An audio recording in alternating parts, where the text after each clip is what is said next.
Hi everyone, I'm standing in the terrace of Ali Qapu, which used to be the Shah's palace about 500 years ago. I'm in the city of Isfahan, which is known as Naqsh-e-Jahan. What that means is half of the world. So Isfahan is half of the world. What it means is if you see Isfahan, you have seen half of the world. And behind me, this is the Naqsh-e-Jahan Square. This is one of the largest old town squares, old city squares in the world, and it's a UNESCO Heritage Site as well.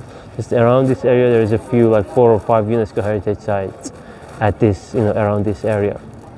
And what you can see is on the right-hand side, that's the Grand Bazaar of the Isfahan, where all the merchants would do their trading and everything. Behind me, this is the royal mosques. That's where the king and all the special people would go and do their prayer.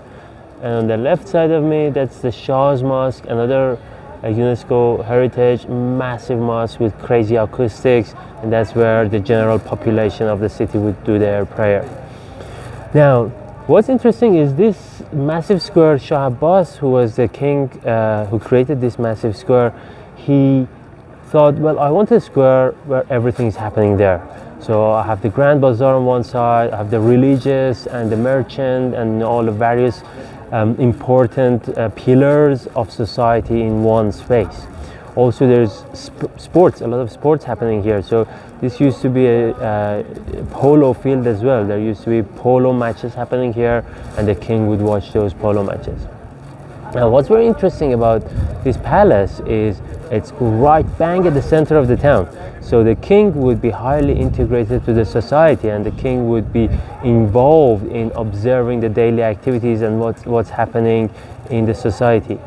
Now, Shah Abbas, interestingly, is known for dressing himself as a commoner and going to the city and observing and talking to the local people to know the affairs of the nation.